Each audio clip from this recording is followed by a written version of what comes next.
Welcome back, ladies and gentlemen. Episode 13, Short Story Bingo. Super excited about this episode. I spoke with Awkwaman. He is a producer, a beat maker, but also he's transitioned into a different role, like a more mentor coach role. And he's been doing excellent with that. His viewpoints are some that resonate highly with me. We went over a lot of that. We went over what it took for him to get to the place that he's at. And then also we spoke into, you know what, I'm going to keep it pretty short here, but UtahRapper.com, use code SSB at checkout for 20% off everything. Got this hoodie here, bang. And appreciate y'all. See you guys at the end. Short story bingo. Short story bingo. Short story bingo. Short story bingo. Sometimes they're funny and sometimes they're sad. Most of the time they're funny because I hate to be sad. Short story bingo. Short story bingo. Short story bingo. Short story bingo. But don't take my word for it. Spare fingers. Yes.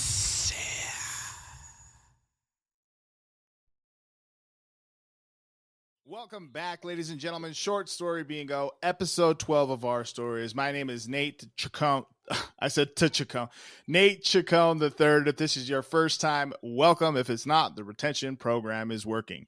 What I do on this podcast is I talk to friends or folks that I don't know, and we share our stories or how I met them or found out about them. And by the end, hopefully we know a little bit more about each other or are friends by the end of it. With that said, I want to say thank you to everyone, all the new subscribers.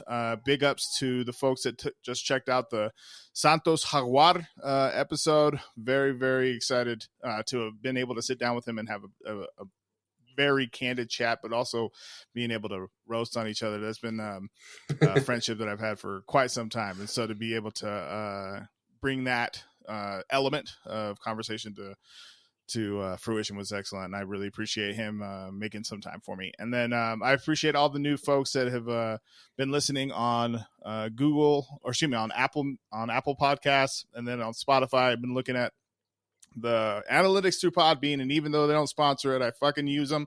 And I'm just very grateful for the momentum that we're having, and we're keeping the train moving today with episode 12. And my man, Kevin Utley, also known as Awkwaman. He's an incredible producer, incredible rapper, mentor, life guru. But without further ado, ladies and gentlemen, Mr. Awkwaman of Awkwaman Beats. What's up, bro? Yo, Gabino, what's good, brother? Thank you for having me here, and shout out to all your listeners giving me an ear for a second. Yes. Yeah. Hell yeah. So you and I met through Dominion. Was it Dominion Ciphers or was it the Barkeepers? Oh, I think it was Bars Kept. Yeah, Barkeepers. Yep. Barkeepers. Okay. So we didn't actually meet. What happened is that you submitted a beat for it was like in November of last year, I think. And it might have been some other time. But the point is, I got on it, and that's how, it sparked for me. I think, who DM'd who first? I can't really remember, but I do know that you had commented on the weekly beat, and you were just giving me shout outs for it because you were vibing with it. And then I went back, listened to your verse, and I was like, oh, dude, he's got chops. And I know that's where our conversation started for sure. Yeah. So this is the first episode that I've had someone on that I don't like personally know. So this is I'm eager to really dive in and yeah. So that's how we met, and obviously, incredible producer. Listened to plenty of beats of yours. We actually worked on one together, and yeah. So with that, as a premise for how we met, I was thinking on this past weekend about what you and I spoke about off like without a podcast going on or whatever. And when we were just talking through a mentorship session, essentially, Yeah. and how much passion that you exhibited and exuded through that time frame. I want to speak to you about how you got into this next phase of your life outside of hip hop and the music piece of really connecting with the universe and letting it be your guiding light. Yeah. That's a great that's a great point to zoom in on. And a fun one. It's pretty detailed and wild, and I think there's a lot of legs to it. But I'll see if I can do my best at outlining it. So I mean, shit. To start off, I was California based. I was born in San Jose, California. I grew up in the Central Valley of California. It's pretty much agriculture, like central. You know, you just got a bunch of orchards and wineries and pretty much retail shopping malls, etc. You know, suburbia. And all the while growing up, I mean, I've always been a really curious cat. I think most human beings are. I find that that's like kind of human instinct, is to be curious and question things and like wonder about life. Maybe at some point we get like shaken out of that, you know, or maybe scared out of that. But as a kid, you know, I was always curious, like, how the hell did I get here? Like, when did this experience start happening, and why the fuck did it start happening to begin with? And furthermore, why is it that there's so many adults that don't want me asking these fucking questions? You know, like I'm like, what's God? Yeah. What's that word? Like, what's that being? Who is that? Like, what's our relationship to that? How far out does space go? Does like space just keep going? Does it stop? You know? And as a kid, I obviously didn't have like I didn't have access to you know, deep philosophies and the sciences and the religious studies or any of that. It was pretty much from the hip, and I was just a curious kid. So I mean, I think that's where it was rooted. Is just in growing up, you know. I'd say a lot of it, and I didn't know this along the journey, but a lot of it I think stemmed from having a lot of hardships as a kid. And I think having like maybe a Mm. dysfunctional household to some degree or another. Like there was love in my household, but it wasn't like like the picturesque like family. And I don't think a lot of people have that, right? I think a lot of us have like kind of weird situations going on in life because it's just how life is. But yeah, just by kind of Mm. being on my own a lot as a kid and not like my parents splitting when I was young and just spending a lot of time figuring out how to do things for myself. Music, just it was just a natural outlet for that. It was like a natural way for me to connect with people, connect with myself, learn the sounds, like listen to art, listen to music that would help me escape. You know, I think people love to use music for that, whether they're musically inclined or not. They just appreciate music, and you can convey virtually every human emotion through it in any kind of story. So it's kind of nice. So I think spirituality is heavily integrated and rooted in musicianship for me, and I found the kind of the same on my journey. The more artistic minds and creative minds that I meet, they're kind of like really interested in spirituality. But at the root of it, that's how it started as a kid. But when I got Mm. in, I'd say probably about like my early 20s is when it started to deepen. And one of the things that caused it to deepen was psychedelics. Um, I was already pretty interested in like Zen philosophy and like certain things having to do with like the East, Buddhism, and just like the idea and concept that we're all one. That stuff always resonated from like a really young age. And I like the Mm. fundamentals of religions. You know what I mean? Like I feel like they're pretty good plumb lines for how to live and stuff. It's when you get into like the human institutions that surround them that sometimes things get kind of sticky or people get judgmental or they become like, you know, just expecting of things. And for me, like spirituality, religion wasn't ever something that was like, oh, you need to conform or like, you know, we all need to be the same. But it was always like, oh, it's more of like an expressive venture and kind of more of like a deep introspective thing on finding out how like I connect to all things and then finding other people who've gone on that same journey and then noticing the parallels through our diversity, you know, versus, oh, everybody be conformed to the same thing, you know. um yeah, and so when I started getting into psychedelics, my first trip I took some psilocybin magic mushrooms, and I didn't have too many expectations. I was just kind of going into it with like an open heart, open mind, and I didn't take a lot. Yeah. And all of us, With not having expectations, I don't no, mean you're to good. cut You're you good. off. And I have to ask this just for my own clarity. Were you going into it to get fucked up though? No, Were you like, I'm like, was that this? Okay, cool. yeah, Okay. yeah, yeah. Because I've definitely done shrooms that just get I have fucked up. too. Like, yo, we're Yeah, gonna yeah, kill you. I've Okay, done good. that. I've done that with other substances. But yeah, just my first time ever approaching shrooms. To be honest with you, I didn't necessarily have spiritual expectations. It's just that a lot of people would always tell me like you're gonna see elves, or like shit's gonna morph and all these weird things, or it's toxic and it's bad for you. You're gonna fucking die if you put it in your stomach, like all this weird shit. And I just felt like kind of tired of that. And I'm the type of person where like I'll take what people say, to a certain degree, but I don't accept it as full fledged fact. I like to really get involved and experience things firsthand. And and even when I do, I still have questions. You know what I mean? I think that's like the nature of reality. Like we should just continue to look at this thing we call life, or the universe, or God, or what have you, from as many angles as possible, and not really be so worried about like a definitive like answer or outline, but really just try to like experience it to deeper degrees. And I think that's infinite. I hope that's infinite, because if it wasn't, that would be a pretty boring life. And it would be like, oh, I won life. I figured out the manual. Like, let's hand it to the next person. But yeah, so, I was just like, yeah, I'm going to take some psychedelics, and I just want to see, what it's like. Let me put myself into this experiment. I don't want to go off what anybody else said, preconceived notions and shit. I just want to experience it.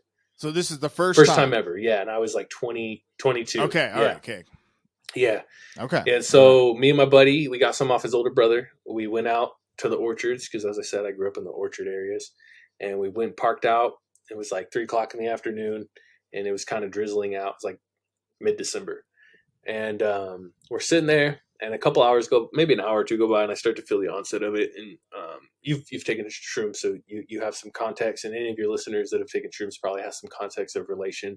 Anyone who hasn't, I can't really explain certain things. You're just gonna have to hang with me as much as you can. It just it's a blank. Yeah, totally.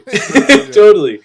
Yeah, Yeah. it really tests your ability to conceive of things outside of your ordinary senses of your everyday. So that's why I think it's like, and everybody experiences it slightly different. There's some like people that I think have overlap, but yeah, for me, when it first started onsetting, it was similar to like feeling drunk, or maybe high. But then quickly for me, like I did see some enhanced like saturation of colors. Like I was in my old 90 Toyota, so there was like, on the speedometer, there was different colors in there, and I could kind of see like an enhancement, or like a deepening and enriching of the saturation of color that I was viewing. And I was like, wow, this is pretty cool. But then it went away from that. My experience really went more introspective from that point forward. And suddenly I was just impressed with the awareness that everything in all of my experience, and really in all reality in the whole universe, is like one living thing. And I had entertained that idea, from like Buddhism and other things that I looked into when I was younger, but like I never felt that way in my whole life. Like I'd never felt like, oh shit, like life is all one thing. Like you see it in The Lion King when you're a kid, like it's a circle of life. But to experience that under psychedelics or not, because I've experienced it since then without psychedelics, I think we experienced it in certain like pivotal points in our life, like especially like the birth or the passing of someone in our life, or like getting married, or going through a really big transformative rite of passage, like graduation or something like that. Like these different pivotal points of like, what do you call them? Peaks, the peak points, the peak moments within our life, I think render us an opportunity to experience our interconnectedness with like the bigger picture of things. And, and I was just really overwhelmed by that, and I was really moved by that. And my life has never been the same since that moment. But that truth, is something that I hold dear within my heart, that we're all interconnected, we're all one. And since I've gone deeper down my own rabbit hole of spiritual journeys, I've only found that same sentiment echoed in like hundreds, if not thousands, of different templates. And I feel like that's kind of like you hear a lot of people talk about the light and they talk about the one mint, and I think that there's a lot of truth in that. And I think that I don't think there's like I think there's a lot of people that are rendering different ways to talk about that and observe it, and then they get kind Yeah. of caught up in their own syntax. They get caught up in their own language around it, and then they end up being like, "No, you know what? This motherfucker over here, like, he doesn't know what he's talking about. Don't listen to him." And this other person's like, "No, no, they don't know what they're talking about. Don't listen to them." You know. But they're all like Yeah. discovering the same peak or the same like beauty of love underneath, which is like why I think a lot of the primary religions refer to God as like, you know, a single, like one being, like there's only one God, or, you know, they emphasize there's only one God. Well, yes, because there's one existence, right? Um, but it's, yeah, it gets murky because, like, again, kind of leaning back in on my point that I made when I first started chatting, is just that like when humans get involved in spirituality, religion, or really anything that's exciting, um, they sometimes miss the purpose. They miss the whole reason why they were involved in it to begin with, which was probably to, like, you know, build community, Yeah. like help thyself so that you can help other people by example and like testament. It's like pretty basic stuff. It's like the golden rule, right? And I think we find that in the stories of like Siddhartha, Jesus, etc. And you find it in everyone's life. Like if you think about anyone that you've ever had close in your life and they die and they pass, oftentimes if they weren't complete scum of the earth, like most people, even if they're scum of the earth, like people will still like talk about the good attributes that they carried, or the virtuous, noble aspects they carried in their life, or at least the heartwarming things that they Yeah. brought in their life. And I think that like what we end Right. up doing in a way is like we immortalize, we're immortalizing the truths of our legacies, through story as human beings. And I think we do that with like all of our myths, all of our writings, whether it's fictional, whether it's nonfiction, whether it's historical fact, or it's just a mythological or allegorical, you know, truth that somebody envisioned and they saw through their life, and then they relate it through a fictional story, because that can be done, right? And like Star Wars is that, like the Matrix is that. um yeah, and so I guess for me, like somewhere amidst all of this, um like onward from the psychedelic journey, I started really getting even more deeply involved in music and art and drawing, and just philosophical inquiry, self connected to the universe inquiry. And that went on for about like 5 or 6 years, and then I felt like really, Wow. yeah, like felt really stalemated. Like I felt really, like I found myself in sort of a similar predicament again, where I was just, I was going to a community college. I didn't really know what for. I took a few music certificate classes, but that was about it. And I was working in a retail job at Burlington Coat Factory, and I hated it, you know. And I was just getting high all the time. That was pretty much my life. And I never really took a lot of chances. I hadn't really, ever stuck to things at that point in my life. But I had this really big scope and vision of things, like musically, artistically, life wise. I just didn't really have any groundwork. And so my wife, actually, at the time, her and I, we grew up in Central California, about 2 hours away from Yosemite National Park. And so we started, frequenting up there like at least every month. And we'd go up there and just hike around and just get out of the suburbs, you know, and just be back in nature. And I really started to grow an affinity for nature and just like being in nature. And at the time we were watching some, That you didn't have that you didn't have yeah, like I before. had it for sure. And that was, I think, like part of what egged me on to like want to go up there to be with her and be in the park. But I don't think I realized how at home I felt in nature until I really started to go up into like the deep Sierra Nevada mountains and like really get away and Yeah. get unplugged for more than just like, you know, a stroll in the park or maybe just a day at the river, like, but start to spend like, you know, multiple days, you know, maybe hiking out in the backcountry, or maybe not even going out in the backcountry, but just in the park and like frequenting, you know, nature-esque scenes, you know, just being immersed in it. Yeah. Yeah. And so we started to get a hankering for that. So we started coming up like every other month or so. And then she was with her mom one evening, and they were at like the lodge at one of the places to stay up there. and they ended up connecting with the server that was like hosting them for that evening, you know, give him drinks or whatever. And they started picking his brain about like, what does he do? Like, does he live there? Like, what is it? And he opened them up to um, the opportunities that are actually up there for people to live and work in the park. And that really enticed her. Whoa. Yeah. And so she turned me on to that, and I was like, yo, that sounds really cool. Like, that sounds like something new. That sounds like a challenge. It sounds exciting, adventurous. Like, let's try for it. And so Yeah. we applied, and I actually got a job offer like pretty fast.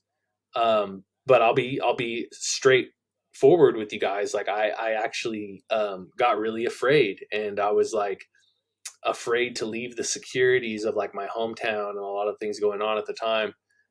Just out of fear of the unknown, like raw fear of the unknown. There was no other like practical reason. And so I backed out of that opportunity, and like 2 or 3 months went by, and I was kicking myself in the ass about it. Cause I was like, man, I know that I'm doing the same old shit I was been doing. Like, I should have taken that opportunity and just tried something for myself, you know?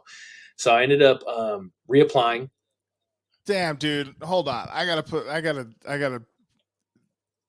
Okay. The universe put it right in front of you. Yep. And to like, you shifted the timeline when it was already on your plate. You're like, and see, the reason why I stopped you there is because through our talks in the past, or just in our last talk, we grew a larger connection because of our same affinity for Neville Goddard Mm-hmm. and his teachings and what have you. And hearing you say that, which I certainly appreciate, what resonates with me is what I just expressed, which is you were looking for some sort of freedom to some degree, or whatever the case was, and you were expressing that out to the universe, and the universe was like, well, here you go. It doesn't matter, because it doesn't matter what Sure. you do. Like, if you put out positive energy, bad or mal energy, you're going to get it back. So yeah, I would imagine at this point, with your heightened sense of being and awareness, that even maybe just talking about that right now, that particular incident, there is some sort of hindsight's 2020 of like, oh, that's probably what 100%. that was. 100%. Yeah, 100%. Absolutely. You hit the nail on the head. And yeah, totally. Like, so much of this is foreshadowing, like, so much of how it all unfolds, for sure. Yeah. Cause I mean, it just, it's the way it goes. You know what I mean? Like I was saying before, we're living out in my theory and in my belief, we're living out an eternal myth, you know?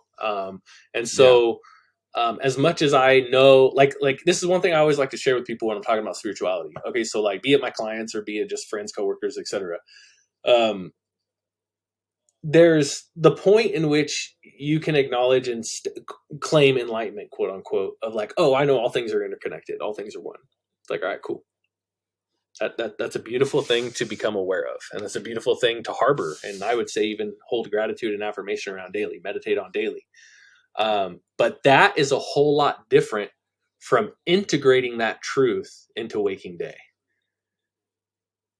So there's a difference between thinking it and maybe even knowing it and experiencing it for a moment, and then integrating it into your personality, integrating it into your discipline, integrating it into an actuality of a lifestyle.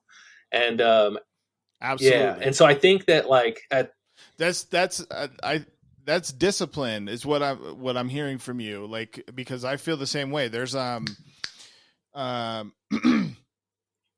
thinking of the word. It doesn't matter. What you're describing, at least from my perception and my vantage point, if I find 5 good books that have changed my life, putting your energy into those 5 books and squeezing out as much information as possible and integrating it within your life is going to do so much more for your personal advancement than reading 500 books that you only read once. And so that's a little bit of what I'm hearing. Totally. And I subscribe to that. Like, I absolutely think that while we have the opportunity to have momentary readings, like you can read a book, like I feel like we forget that books were around before television Yeah. and radio, and reading was, you know, our way of painting pictures in our mind. And so like mystery type of novels, or, you know, run down the gamut of different types of genres of novels have been entertaining us for Yeah. years, as far as, you know. So so what I mean with that is like having a momentary piece of time where you're like, okay, well, I want to read a you know, a Stephen King book, just because like I just want to get lost in a fantasy. That's so tight too. But if while at it, I think it's important to be like, I'm gonna read, you know, The Game of Life and How to Play It Again this week, or listen, whatever the case is, just because like that it's diving in, and there's something that I didn't take out of it. It's the same thing that I feel like with like a Royce the 5'9" song. Like I have to listen to one of his tracks fucking 45 times to get the first verse. Yeah. You know, yeah. like, And you know what else is cool about like a lot of really deep hip hop, or even the Bible or Neville Goddard's work, really any writing. If you're really into writing, if you're a lyricist, an MC, a philosopher, a lit head, whatever, as you age and as you gain new dimensional awareness of reality, like throughout your years, those writings take on new meanings and they take on new connections. And so it's like, even the person who wrote it didn't even necessarily need to have the intention that it would have 100 different meanings to you or me. They just saw this set of meaning in it, and they saw this universal truth conveyed in it.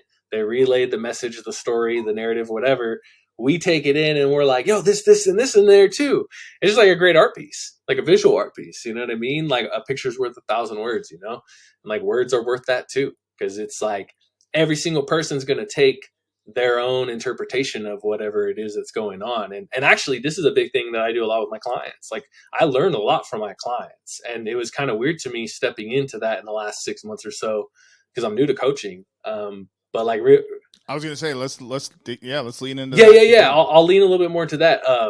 On like how it kind of connects to the dots, because I still wanted to kind of come back into my story a bit. Yeah. But yeah, you know, like we all Go ahead. Yeah. essentially have the ability to learn symbiotically, you know, like, and learning isn't just one person's intelligence being conveyed and then interpreted. It's one person's imagination conveying an expression, and then another person's imagination adding on to that and deepening that, you know. And so that's why when getting into these conversations, it's so great, dude. Like I love it, and I love just getting to know people through that lens, because I feel like in society we're oftentimes over specialized towards things, and then we're also sectioned out into like being a man, being a certain race, being from a certain country, being from a certain fucking, you know, financial background, etc.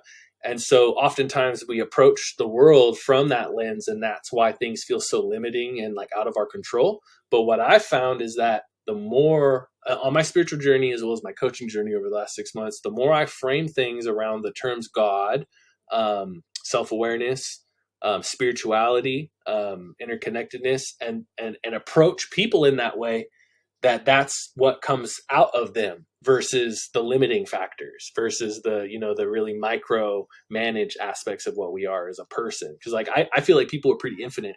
Like we have imaginations, we have hearts, we're creative. We've created all the shit from fucking Kemet, ancient Egypt till now, and however much more to come ahead. And it's like, for us to get hung up on like our little failures or our little hiccups or our little differences, it's like such fleeting shit, you know. Like I'm really big on Gary Vee. I think you and I both talked about him like a couple weeks ago when we were chatting. But it's like I love his stuff, because we're so much in our own way, and we end up believing all of our own false narrative bullshit in our subconscious. And it's like, Oh, man. and if we can if we can just get in there and prime it enough through positive action, positive affirmation, positive emotional observation, and we condition ourselves through that again and again, or even just surround ourselves with people who are also aiming towards that and just being aspirational in life, it puts us into that frequency, you know what I mean? And now we're not around a bunch of people that are telling us, no, don't do, you can't make hip hop, you can't make beats, you can't be a battle rapper, you can't pursue your dream of, you know, having a Fortune 500, whatever. What are you talking Yeah, about? you start Yes, I Yeah, can. right. Yeah, you can do whatever the fuck you want. And now it's a Yeah. matter of like, if I'm around all the same people that are actively taking action to be those things, and those are the people filling my arena, then that's what my subconscious is going to be feeding back to me after a good amount of time, you know? So my Right. trip with Yosemite offered me. Okay, yeah, I was gonna say. So Yeah, like, yeah, so yeah. you get offered the job. She's gets okay. So Yeah, we're yeah, going yeah. back. Thank you for Yeah, you sharing know, that. it By was the a way, I fun appreciate little it. side hustle on the venture, you know. Yeah. Yeah. So basically, I was learning all of this through this particular instance where I was really afraid to make the move, and it was primarily because I had a band, a hip hop group, a job that I knew how to do, and I was kind of just comfortable. I had securities in my life. I knew I was living at my family's house. Everything was Mm-hmm. fucking comfortable. And I didn't want to give up those comfortabilities when I really took a deep look at myself. I didn't want to give up those comfortabilities in exchange for the adventure. Um, and that's why I backed out of it. But then when I really weighed it out and I talked to a really good friend of mine, like my best friend who I'd grown up with since the age of 5, he spent about 6 years up to this point. Like he got out of college and he was like 20 years old and he was like, I'm fucking tired of all this shit. He had a really fucked up household and family situation. And he just felt like, Mm. I'm going to China. That's what he decided to do. And so I was like, dude, yeah. He Whoa. went on a whim. He was like, I'm just going to go. I don't know a lick of Mandarin or Cantonese. I'm just going to go and I'm going to find myself. I Yeah, I fucking like fucking it. love it too, man. Like highly inspirational to me. Still is one of the Yeah. pinnacle of inspirations to me to this day. He's gone on wild adventures since. He now lives in Berlin. He's been to Israel, fucking traveled all over Taiwan, everywhere. Yeah, Incredible. and he loves doing it, you know. And he just constantly is meeting new people and doing all this stuff. So I reach out to him. It was like 4 o'clock in the morning. I was at my second chance of like getting a job in Yosemite, and I was still feeling like cold feet about it. I was like, dude, come on, like I need to get it together. And I woke up in the middle of the night, a couple days out from moving, and I went, sat in a Winco parking lot, grabbed some grub, and was just sitting there, just trying to muster up the energy and the courage to do it. And I was like, you know what? He's awake right now. It's this time in China, Berlin, wherever he was. So I called him. I was like, yo, Mark, what's going on, dude? And he was like, yo, what's going on? You're moving to Yosemite, right? And I'm like, yeah, but I'm really uncertain about it. And he's like, well, what are you uncertain about? I was like, well, I don't know if I go, like, what if I'm not good at that job? Or like, what if I go and I don't really like the place and all this stuff? And he's like, well, he's all, that could be the case. He's all, but like, he's all, if that is the case, he's all, you just change what you're doing. He's all, if you were there and you didn't make the money you needed to make, or you didn't have the housing you needed to make, or somebody didn't like you, or you didn't get along with people, he's all, you could go somewhere else. You could go back to your hometown. You could move to another park. You could move to another state. You move to another country. He's like, so don't lead out of the fear, but lead out of the opportunity, you know? So I was like, all right, cool. I'll go with that. And I moved up there, dude. And if I didn't do that, I wouldn't be the person that's sitting here today. I wouldn't have, you know, eventually went into rock climbing, hiking into the backcountry, getting evacuated from fucking fires multiple times, like watching tree falls, rock falls, losing friends that fell off of cliffs. Like actually both my parents Oh my passed when god. living in Yosemite. So I say all that and we can get a little bit more into the details because there's a lot of cool ass shit in there that I would love to share. But that started my rite of passage into grounding, you know, as a spiritual person. And realizing that like I needed to be able to will my life into existence, that it wasn't just about me envisioning things. Woo. Yeah, gotta will it, you know? It wasn't just about me envisioning things. It wasn't Yeah. about me talking about things. It wasn't me even just being excited in my heart about Mm. things. Cause I had that shit on rap, dude. Like I've been very skilled with performing, being a, you know, a talented musician, being imaginative, writing things all my life. But up until the past few years, really the last 5 years since I got married, and then this last year since I've had a kid, I've been terrible at discipline. You know, it was just always like wayward drifting, and I'd always be on one thing to the next thing to the next thing because I just loved the excitedness that I'd get when I'd start a new venture. You know, so moving to Yosemite was like, no, I'm doing this thing. We're willing it into existence. So my wife and I were just dating at the time. Went up there. We spent 2 different summers up there. Changed my fucking life. For anyone who is listening right now, who maybe lives in the same town that they've always lived in, that's fine. But if you're living in the same town you've always lived in, or the same area you've always lived in, and you've always felt like you wanted to go somewhere else but you never did it, I'm telling you right now, fucking do it, because that's the single thing in your life that's going to change the trajectory of everything. It's going to open you up to how to connect to people. It's going to open you up to unknown sides of yourself, unknown strengths that you didn't realize you had.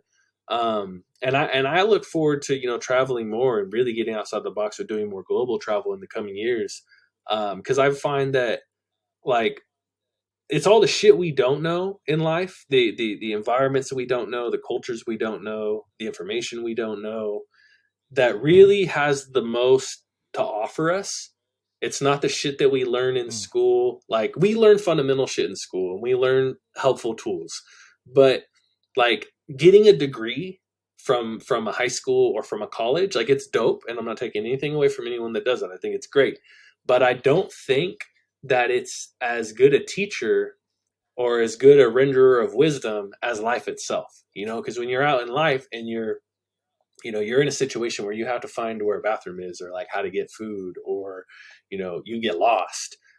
You really have to get down to the bare essence of what it means to conduct yourself, what it means maybe to try to speak a different language, or a different, talk to people in a different way, in a different manner, be humbled but confident at the same time. Like, you're really required to do this when you're traveling and when you're constantly out and about. You have to protect yourself and be willing to defend yourself at all costs, or if someone else is with you.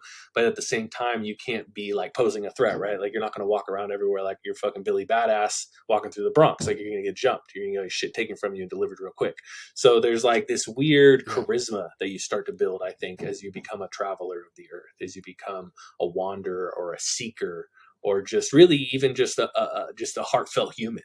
Like, the more you engage varying types of people, you start to notice like these universal trends within all of them. Everybody's diverse in their own unique way, but as you interconnect with people more and more and more and more and more and more, you start to notice it's like, hey, there's like these, like, there's like archetypes in this. Like, there's certain like threads of truth that I'm finding in all these personality types, and Yeah.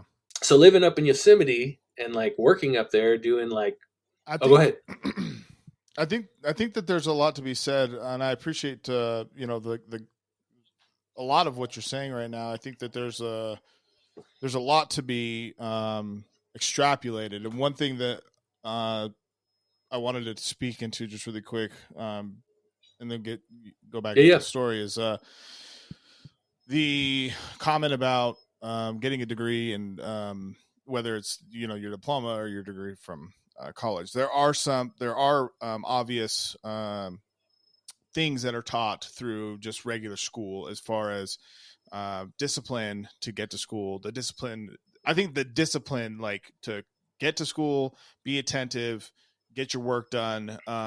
That's like one of the ground level foundational pieces of that experience. In addition to in outside of, and being teachable, like, so that applies to, like, just in life. If you're not open to being taught, then things are going to be just a little bit more difficult for you, because you think that you have everything, everything, and that's not the case. But there are some people that continue to live their life as such, which is totally fine. And it's not fine, really. It's not fine. But there's, Contextually, if contextually, that's got yeah, that might be their lesson, their karmic cycle that they need to go through, and sure, but I don't have the time to like build that into you if you're not willing to even go totally. that route. But also it's helpful, like, in work, like training, like, if you're not coachable, it's like there's a lot of different things that are the bedrock for what just education is, like the numbers Yeah, and all yeah. that shit. Like, unless all that comes into play, like, with problem solving, etc. Okay, so we all got that. Okay. When it comes to life experiences, I absolutely 100% agree with you in that it is exponentially more valuable than any degree that you'll ever get, School life, ever. baby. School life. Yeah. So it's, and what I have seen, intellectually, being on par with those that have attained a PhD multiple times over, being able to stay in conversations because I focus so much on like listening and being personable and wanting to be a part of sitting, being the from what I perceive, at least, the dumbest person in the room, just wanting to listen, even though I know that I have something to contribute when it's my turn to contribute, rather than interjecting at inopportune times. I think it's important to recognize, and this is the reason. This is my ultimate point with this.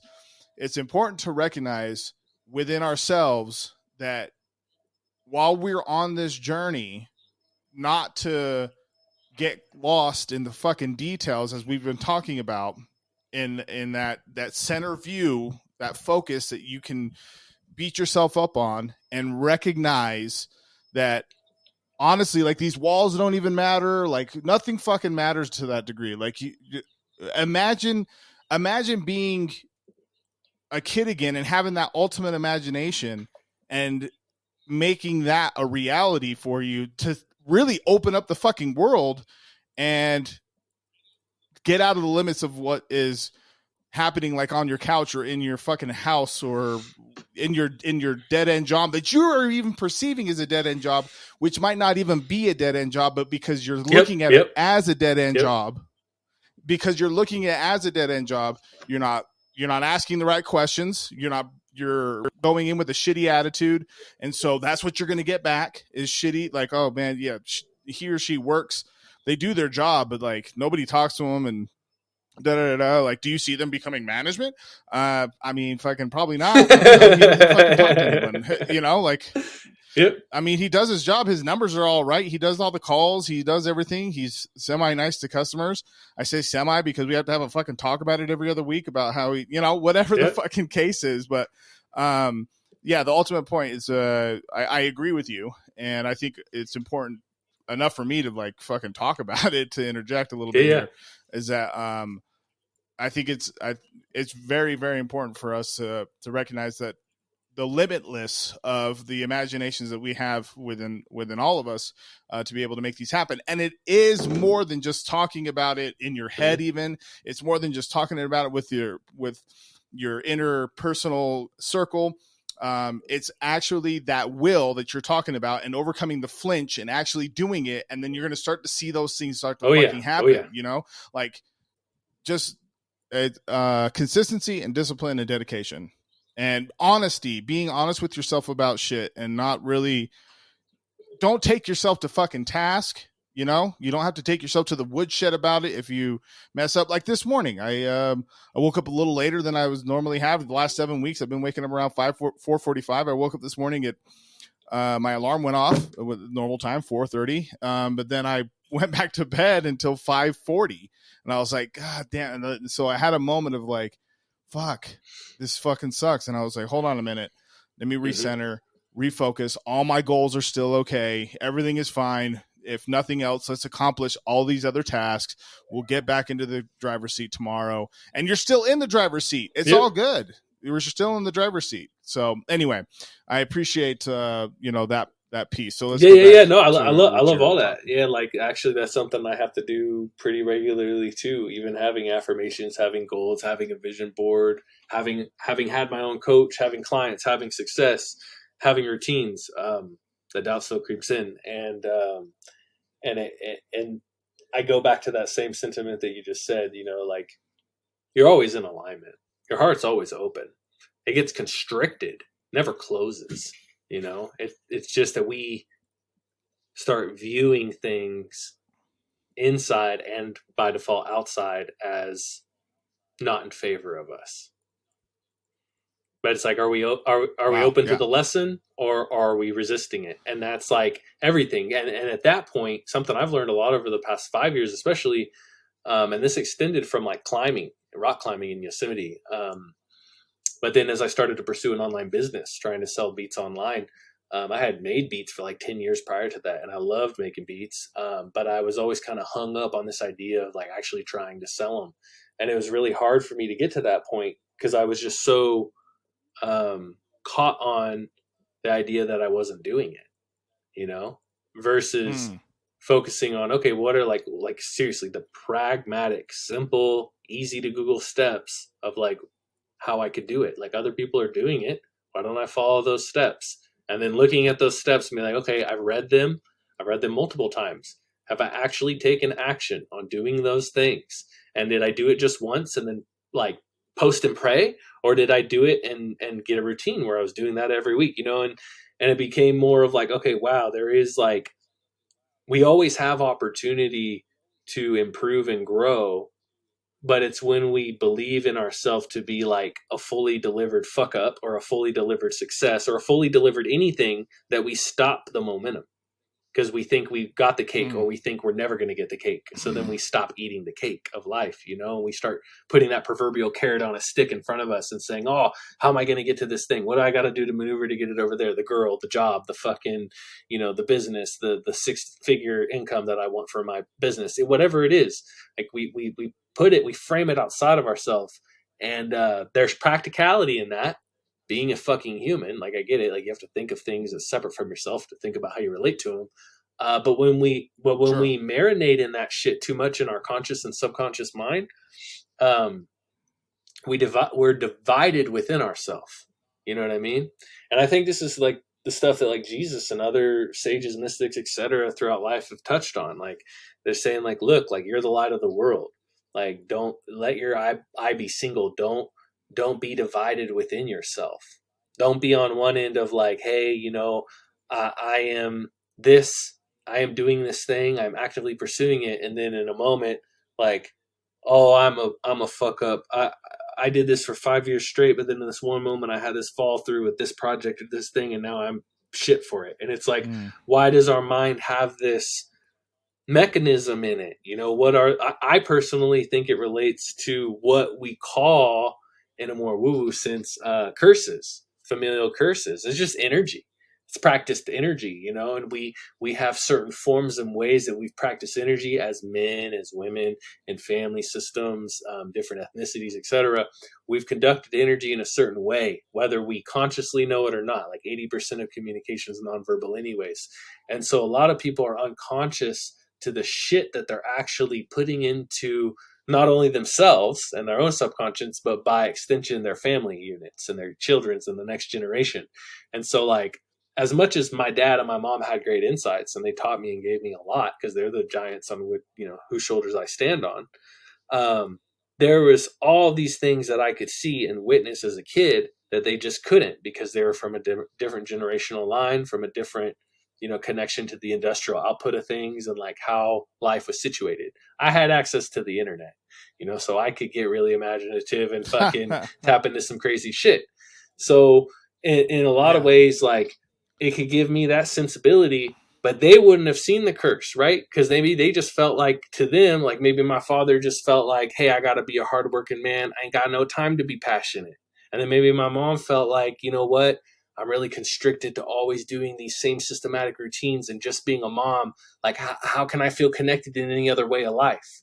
You know, but either of them, they didn't have the emotional intelligence to sit down and say, hey, like, how can we talk about this with like as adults? Furthermore, how can we be examples of how we can work through this shit for our kids? Not saying that they had to or shouldn't have done that, because if they did that, I wouldn't be who I am. So I'm grateful for all that's come before me. But what I mean to say is that like, it's really just a sense of like, are we gonna see that we all have beneficial things to bring to the table as well as shit to bring to the table, and then it's a matter of like getting out of our own way enough to really try to understand ourselves.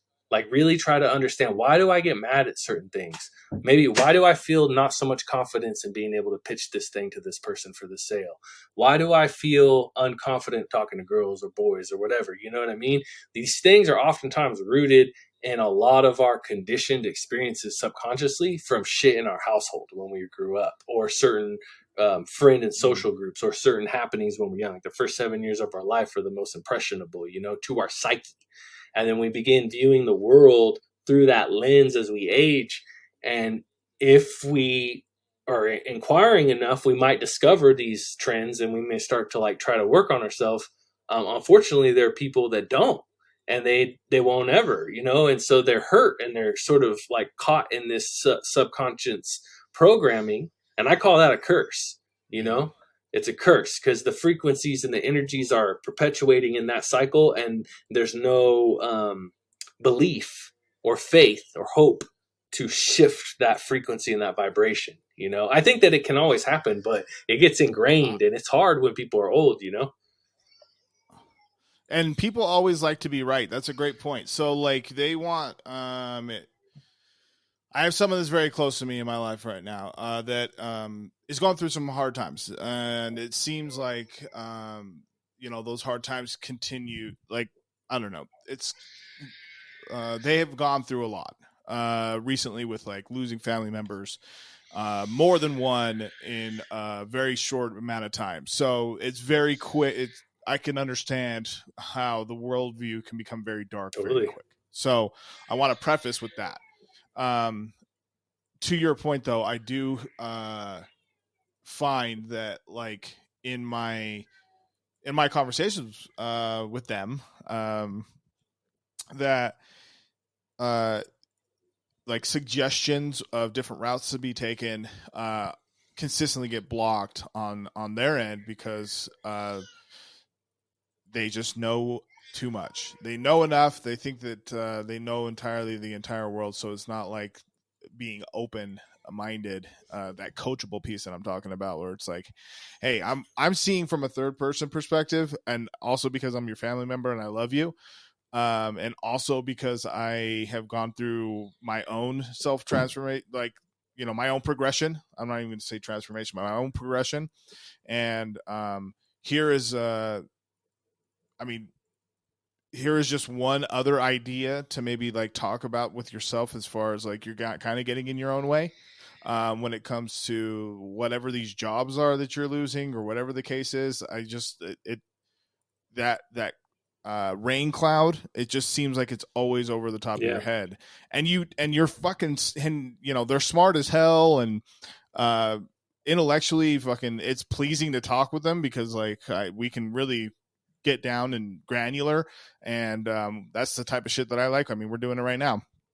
But I just find it that I mean, particularly I'm done being frustrated about it, I guess Right. is what I'm Right. getting at, is and being more like, not right now is not the time, I Yep. guess, and when it does seem the time for you, whether it's now or 40 years, or if even if you have that time, because people forget about that part, is that we're not fucking Yep. immortal. Yep. So, We're I not. don't know. What do you want to do with your time? What do you want to do with your fucking Yep. time, dude? Because there's not a lot of it. There's not a Yeah, it's lot of limited, it. man. And that what you just said too is like totally closed circuit. So I actually lost both. I think I might have shared this with you, but I lost my mother, my father, and a really close friend all within like a 2 year time frame. And my mom and dad almost died on the same day, 2 years apart. Oh And it my was yeah, god. it was horrible, challenging as all hell. But what you just touched on, you said our time is limited. Our time is very limited, and life is but a blink. And at least in human linear time. And when we're exposed to death, it seems to trigger people into one of two polarities. On the one side, it's like, oh, why does this fucked up shit have to happen to me? Why did God take this person from me? Why do I have to deal with the loss and the pain and the struggle of the shits and the ups and the downs of everything? But then the other perspective, the other polarity that came from it, which I feel like I grappled with both. I think it's natural to grapple with both. But the other perspective, the higher I was gonna perspective say, yeah. is, like you said, hey, yo, like I'm not promised tomorrow. So, I'm limited. I'm limited. I made a post on this the other day on my Instagram. We're limited within our lifetime. We only have a specific quantity of our lifetime. But quality wise, there's no cap. The depth by which we can go in this life, the means of which we can express, the connections we can make with other humans, there's no cap on that. There's just a cap within a lifetime in a linear sense. So the depth of our life is infinite. And then by extension, legacy, those who you affect and those who you impress and inspire throughout your life. By extension, they kind of carry on your energy too. And that's how I started really looking at things when my mom and dad died. Because My mom was unexpected. She took a fall. That's deep. And then when my dad died, it was at the height of COVID, so I couldn't be at the hospital with him when he was like really fucked up, and it caused me to have to. I went through those like few years of conditioning myself to like build a business, be willed, because I was telling you I wasn't grounded. I was like always so ultra airy until those like 5 years living up in Yosemite, in which I got really grounded and really into like willing myself to do things. And then I was combated with the apex of all the crazy energy of the last 2 years. The whole world was experiencing, really. But in my personal level, my dad was like the apex, like challenge of that, and I had to realize that there were things, as enlightened as one can be, as much depth as one can carry, as much intelligence and conditioning one can put themselves through, um, will all meet that moment of having to be humbled by reality, no matter how it comes and takes form. And so holding all those things and going from like 25 years of being unwilled, airy, creative, imaginative, to being like willed and disciplined and married, and like I'm building a business and working a full-time job for like 5 years, and then like having my dad in that situation, I'm like trying to control it all, and I can't, and it's being exhibited to me time and time again. It's almost like God or the universe just slapping me in the face and just saying like shut up and sit down, you know. And it rendered me into like a really scary situation, to be honest with you. Like it just felt really painful, felt very disempowering. And I couldn't communicate with anybody about it, because for me personally, like it wasn't just the loss of like my dad, it wasn't just the hardship of, you know, not being able to be with him amidst him dying, or like even my family members and all that stuff. It was really the depth of my own introspection and my own connection and like model of life that was like way too fucking big to just connect with anybody on, because it was just like I spent so much time as a seeker, as an inquirer, that like I had this whole extrapolation of like what all this shit meant and how it connected to my life and everybody else around me, and I couldn't share that with a shrink. I couldn't share that with my wife. Like in bits and pieces I can, but like anybody out there is listening, and I'm sure you're yourself, you know, it's like when you're really deep, sometimes you have to turn that shit off, because not everybody's always wanting to play in that zone. Or matter of fact, sometimes I don't want to. Sometimes I'm way too off and in the fucking space of deep void fucking exploration of consciousness, and I used to just be like, you know what, fucking just sit. Just fucking sit and just breathe and just chill for a second. Just be fucking Kevin in this terrestrial plane. And that's what a lot of my parents dying and my really good close friend, as well as my wife's friend dying, it's what caused me to realize that and sort of like slow down. So it suddenly went from like most of my life being like, I'm going to go at whatever carelessly and have fun, to like, I'm going to be disciplined and willed like a fucking soldier, to being like, I'm fucking humiliated, back to just, I guess, realizing that there's a time and place for both. There's a time and a place to just experience the fucking cadence and the natural rhythms of just spontaneity of life and trusting the universe. And then there's points in which I have to fucking own my convictions and own like the fullness of being embodied as what it is I envision myself to be. And somewhere between those two themes, there is continuity, like there is connectivity. And in that connectivity, we find ourselves. You know what I mean? We find ourselves expressed through all things, in unity and division, you know, in chaos and order. And I think everybody feels that shit to some degree or another. Like we all feel like, all right, like shit's going well. I'm in flow state. All right, shit's fucked up, and it's been fucked up for a cool minute. When is my tap out coming? You know, and what I kind of found through rock climbing, through fucking getting married, through birthing my son, like, or laboring him out, like doing my music, doing the coaching calls based in spirituality, business, whatever thing I found myself in, whatever discipline, it always comes back to that. It's just, it's the amalgamation of allowing things to happen and then being with what is, you know, and not seeing it as like, oh, this thing's outside and it's way far ahead of me, or like, this thing, the good times are in the past, they're way back there. It's like, no, man, like we're reawakening. In my personal spiritual perspective, we're working to become enlightened every moment. Every single human is, every single being is. Even dog has Buddha consciousness, as a good friend of mine told me last week.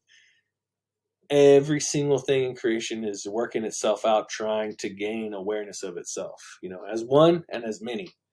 And we're caught up in that. And sometimes it's nice to just slow down and be with it and not run from it or resist it. Yeah, absolutely. There's a piece that I was thinking about when you know in my process of really buckling down, and when and it being this magnet of what I want, and in order to be that magnet of what I want, I got to give it energy. Yeah, So for sure. I got to charge a magnet, um I found myself just listening to what you were talking about as far as the essentially describing the ups and downs, and um like when the downs, because the ups they're so fucking cool and they're so fun and they're so amazing, that when the downs, we don't I'm we Yeah. when the downs come, there's a natural instinct to self-deprecate, Yeah, and totally. rather than having, and I think that that's normal, to initially just be like, man, this does suck, this is shitty, I'm gonna need maybe a few days. I think, to speak to my point about, and our point collectively, about limits of time, letting those 2 days, 1 day, 8 hours, whatever, extend into 1 week, 2 weeks, 3 weeks, 4 weeks, 5 weeks, 6 weeks. That's when you're, I mean, that's when it starts to really suck. And here's the flip side of that shit. Even if it does go to 6 weeks, you can stop it. Yep. And then we can sit, I mean, because it's okay. It's okay. But it is important to recognize that, okay, hold on a minute. I can live in, I can either recognize that the past is, I can either recognize that the past has its leash on me, or I can recognize that the future is ready for me to run. And when you have a real moment of clarity, and it involves being honest with yourself about what it is that you're doing, will you find a breakthrough? There's something that I listened to recently that really touched how my thought process has continuously been. And it is describe, when you think about your relationship, an easy thing is just think about like a personal relationship, either with your wife or spouse, and to write down 10 to 20 ways to ruin that relationship, because we're inherently, as human beings, for the most part, I mean, a high percentage are problem solvers. It's easier to find a solution rather than to a problem than it is to just find a solution without there being a problem present. And so writing down like cheating, that's a quick way to fucking not communicating. Mm-hmm. Okay, so as you list those out, having the, okay, this is, so don't cheat, cool. Don't, make sure to be able to be open and connected and communicate, cool. Be open-minded, so like, so that you guys can have open conversations, because shit's gonna hit the fan all the time. Like, there's gonna be more, so the point I'm making is like creating solutions to these problems. So like having that moment, Jordan Peterson talks about it. I don't know, who listens to Jordan Peterson. There's a lot of controversy surrounding him recently. I've listened to him for years. He's great. Yeah. About making your bed, but also in the 12 Rules of Life. But there's a little clip that he talks about having a moment with yourself, like on your bed by yourself. For he gives an amount of time, but it doesn't matter how long you do this. But sitting on your bed and like detailing out into your life, what am I doing wrong right now? For real. Like, what am I doing wrong? That I know is wrong, and that's where the honesty comes in. And what would be the easy solution? So waking up late. Okay, well then don't wake up late. I eat at McDonald's every single day. Okay, don't eat at fucking McDonald's every day. You know, like people understand what the answers are more often than not. So they question themselves and need that validation when it is okay to have that happen. Yeah. Like, obviously you want to make sure to not assume. So don't fucking ever assume. So ask the questions when you absolutely do not know the answer. That is very important. But it is also important to know that you do have answers. You do have the answers inside yourself, and be confident in that, be grounded in that, and have your own foundational piece that you are fucking confident, bro. You are a fucking legend. You are a giant. You are a fucking amazing human being, and you have every single piece inside of you to make this human experience as fruitful as possible. I love that, man. That was beautifully put. Like, bravo. Yeah, dude. When the way that I've been teaching or coaching for the past 6 months has been of a similar style, and it's after getting into Neville Goddard's work, which you and I have talked a bit about on the other end. Like, in realizing the power of awareness, realizing that if in truth all things are connected, then by extension we are the sum total of all things that exist. So if that's the truth, and if that's my spiritual truth personally, then that's how I'm going to approach what I do coaching, or what I do within my waking day. Meaning that if I'm going to work with somebody, and let's say they have the vision of being an all-star Olympian swimmer, they could approach it from the start to say, like you were saying, I'm not strong enough. I'm not. I don't have enough wealth to get connected with the right people, to get sponsored to be there, or whatever. You know, your list goes on, and you can list all these negative things. Of course, you can. And like you said, you can use those as a means to create reverse engineering, and say, okay, well, what are all the things that I could do to enable those things? So a lot of my coaching, a lot of my like a lot of my coaching has started to take on the same effect, and I made it even simpler, where I essentially, dude, like, I just see the best in people. And like, if somebody is envisioning that they're an Olympian athlete, I'll tell them straight up, you are an Olympian athlete. Now, what do you have to do to put yourself into the right situation? You're there. The situations are out there. Like, for instance, for me, if I was going to apply it to myself, I'm a producer, right? I can make amazing music. You're a rapper. You can write amazing raps. There's plenty of stages out there with people that are paying to watch people perform. There are plenty of people out there who like to dance in clubs and listen to rappers and listen to producers' beats. So what does it take for me, who I'm already a producer, and you're already a rapper, and there's already clubs and there's already units out there that are perfect environments to harbor these actualities? How do I get myself from this environment, this mental and emotional and physical space, into that environment? Because those environments already exist. And the only thing that's holding me back is me thinking that my A to B line is taking me in a different direction. And literally any and all reality can be shaped that way and conducted that way logistically. Because it's like, you already are all things. You are already any and all things you could ever imagine. And most people, when they're really passionate about their dream, they're already really good at it. Like, there are a lot of people who are really fucking good. And to be honest with you, most of the people that I've witnessed in my journey, and I'm sure you might be able to relate, that are artists, that are creatives, musicians, etc., that are really fucking good, are usually the ones who are having the hardest time making it a success. And the people who oftentimes make it a success are really not that great. Not to say they're not talented. It's just that they're not like fucking underground all-stars. They're just very persistent, and they're consistent. And because they're keeping their vibration set, they're putting themselves into the right environments. They're talking to the right people. They're staying constant with putting the music out.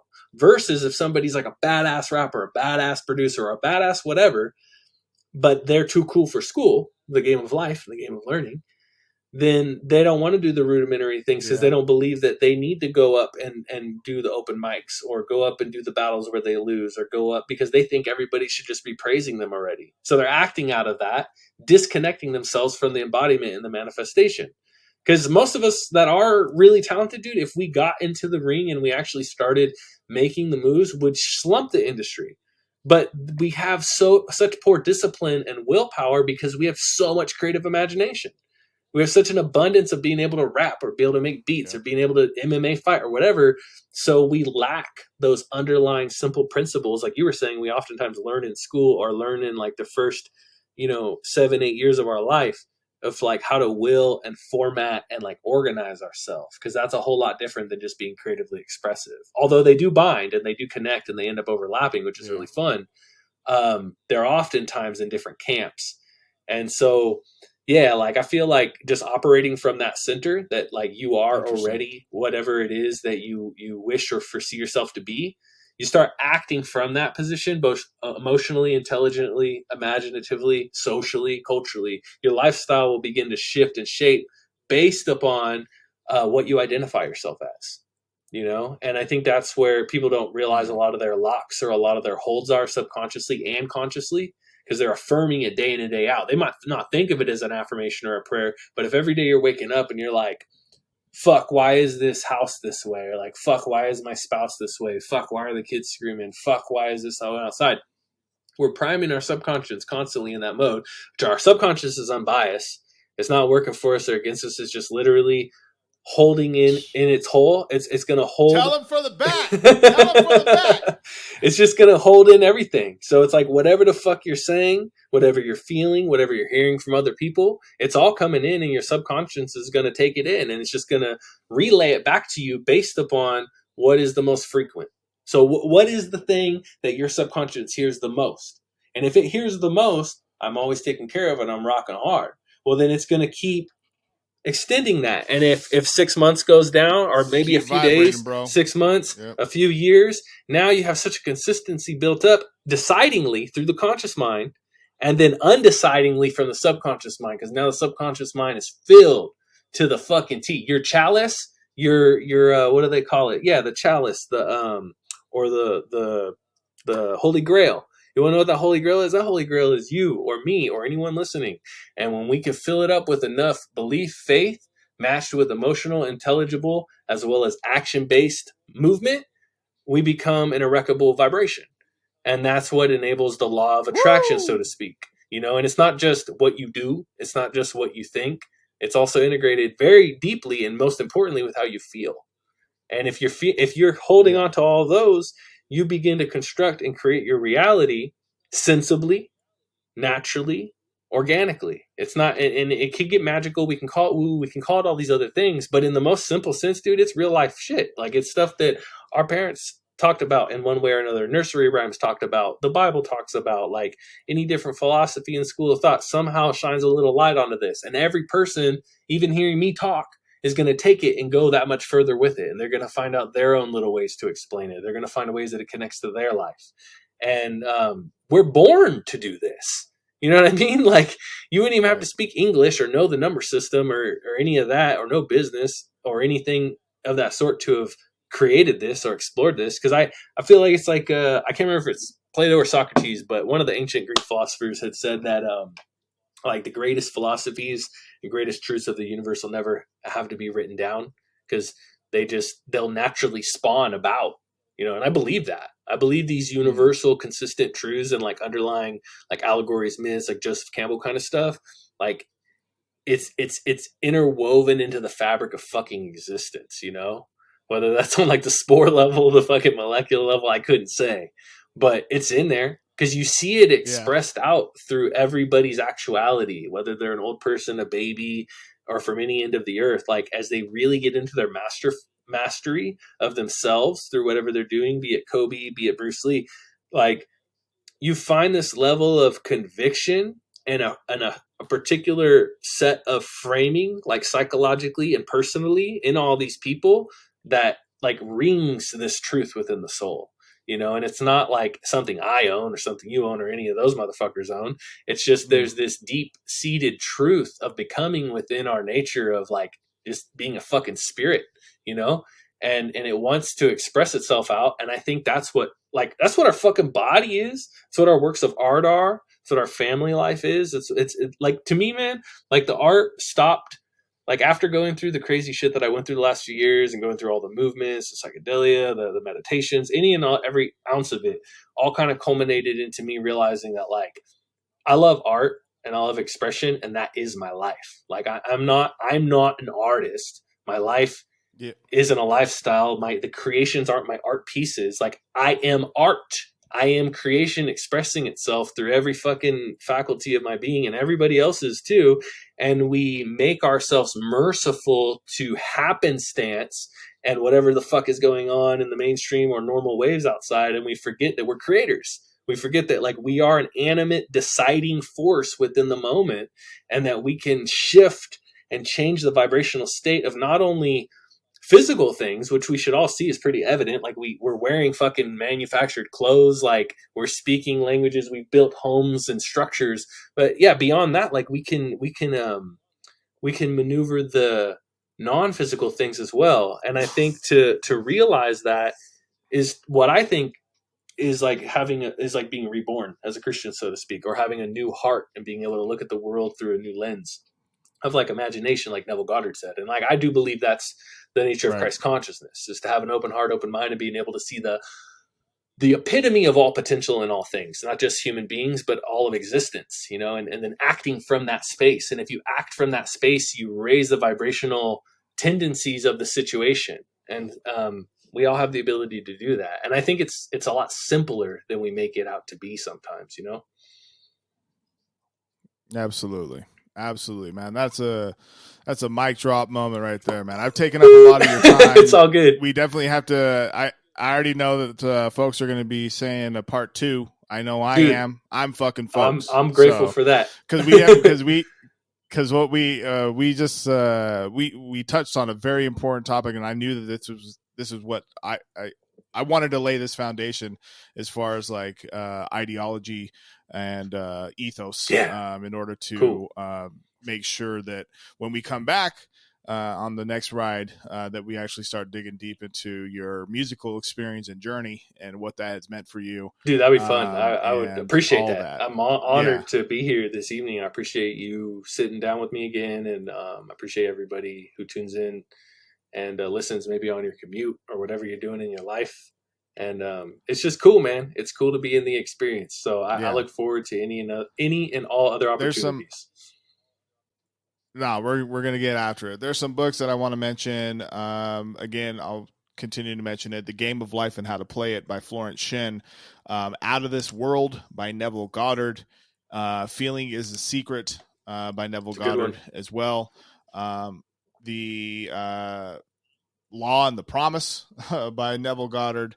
Those are just some to kind of start this whatever journey that you're on, to realign. And I think that it's very important for folks to realize how much energy they have inside of them, the abundance of wealth and love and support that they can get within themselves, and the universe is ready to give it to you. So Kevin, Awkwaman, let everyone know where they can find your music and everything like that. And because your IG isn't just music; it's a lot of inspirational things as well. So I want to make sure that people are able to tap. Word, yeah, appreciate it, man. I really do. Yeah, it's kind of funny how that happened, because the whole journey started as just trying to sell music online and maybe make music collaboratively, and then it just kind of took its own course. So that's where I find it now. Yeah, and so now I'm like, how do I even explain it? But yeah, you can follow me on IG at Awkwavision. That's AWKWA Vision. And I'm pretty much that same handle on all platforms. I'm a little active on Twitter. If you get into like, NFTs and crypto and stuff like that, I dive down that rabbit hole a little bit on there.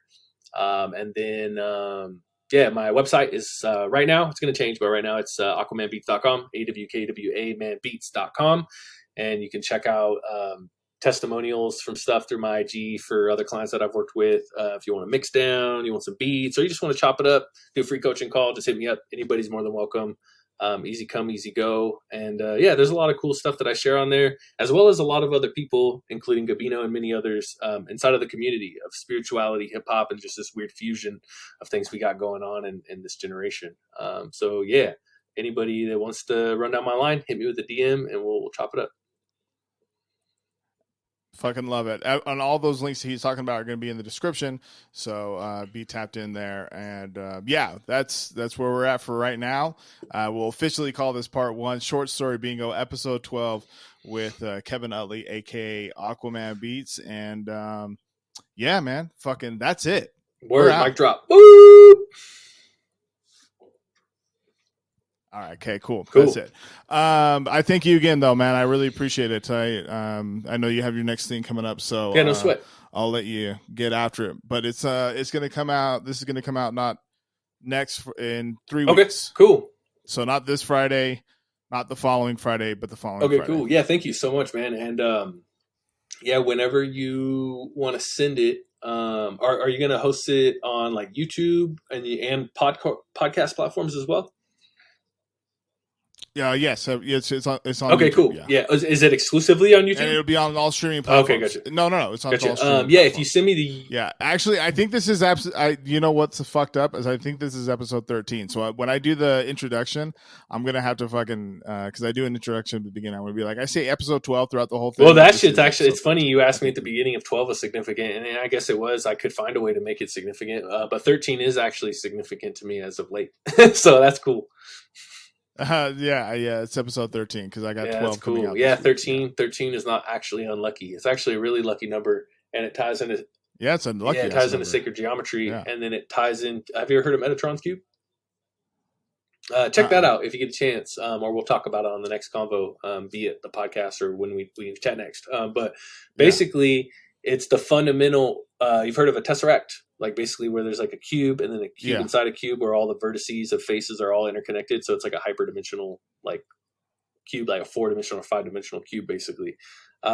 In sacred geometry, when you're laying these circles out and you're trying to get to that point, you have to make 13 perfect whole circles before you're able to build that geometric like framing inside. So it's sort of like the key to us being able to like unlock our inner dimensionality, if that makes sense. Yeah, it's pretty trippy shit. And I'm not fully aware of the depths to which that goes, but it's an interesting thing to just be kind of looking into.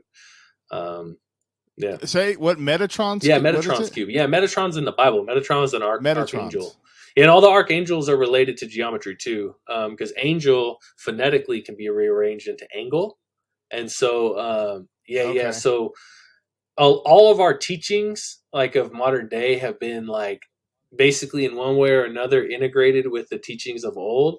And the teachings of old were based off universal, like just phenomena. And then that got wrapped into all the fucking versions, through Rome, through Egypt, through Greece. And when it got integrated with the cultures, people get really heated about it and they get tribalistic about it. But yeah. You know what just happened? We ended the podcast and then we didn't end the podcast because I did not stop recording. Now we're over with the podcast. This is episode fucking 13. That's funny, dude. Short story bingo, our stories. I'm going to click leave on this one and I'm going to text you as soon as we're done, but that was fucking amazing. I love that that's tied in too. That was amazing. That's cool. I really appreciate it. Hell yeah, dude. No, I appreciate you. I love the jokes on us too. That's even better. Yeah. But that's great. No, it just ended up working that way. Episode 13, Short Story Bingo, Nate Chacon III. Thank you guys so much. Also, make sure to head over to utahRapper.com. Use code We Miss You for free shipping on anything on my website. And if you like something on that website that's super sick, just hit me up and I'll, we can get some discounts going. I'm going to be doing a slash on everything for spring as well. So be on tap for that. You want to get a $20 shirt when it's $25. I get it. We're going to fucking throw some discounts on the website. So thank you guys again so much. Awkwaman, you're the fucking man. Kevin, you're the man. And we're out. For real this time. We're out. Spare fingers. Cheers.